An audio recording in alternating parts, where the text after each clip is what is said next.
Right, so now that the project's ready, what I want to do is deploy everything to Vercel. What I also want to do is run the build, so npm run build. This will just basically do a Next.js build, and if you don't know your commands, you can go in here in package.json, and then the script here is essentially build, which is next build. So it's building everything for us. You can see there's no errors as well. It's rendered static pages for us, which is 8 out of 8. And then this will get served to the web. So that's all fine.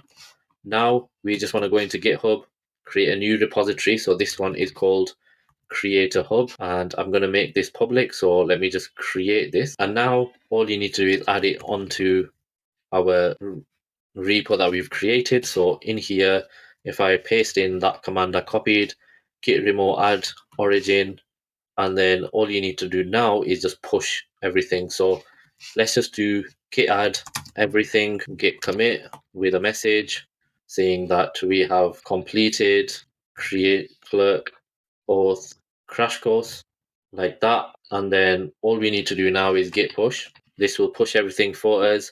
I generally just copy it again from here and then paste that in.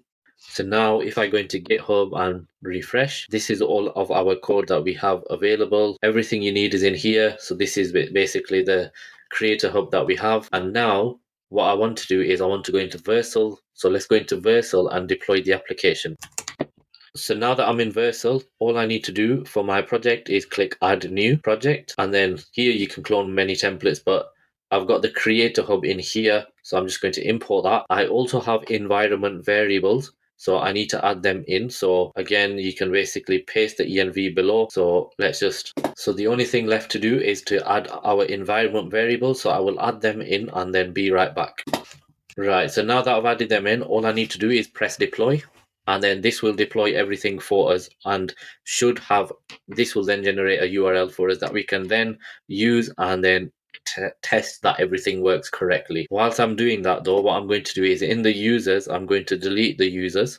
So let me just delete this so that we have a clean slate, and then we want to be able to test that this works as well. So we can also create a production instance, but I'm just going to keep it as development just so everything works correctly. Right, so now you can see here, it says, congratulations, you've just deployed a new project on here. You can carry on with all this information in here, but what I want to do is I want to click this. So let's go into the URL and actually let's test that it all works correctly. So let me just start by signing up. So you can sign up in here or you can sign in. What I will do is I'll just sign up with my email address, and you can see the URL is there as well. Let me put in my password.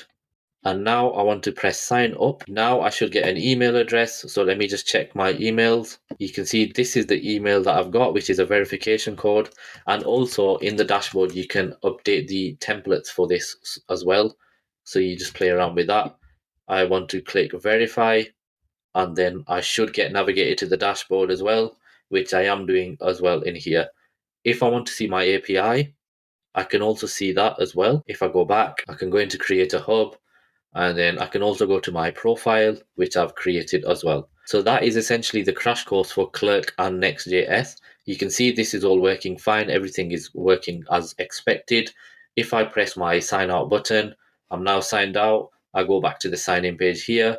I can also go into the Creator Hub here and go back to the home page. If I go into my dashboard and I refresh, I now have that user that has been created. I hope you like this crash course. Please like and subscribe, and I will see you in the next one.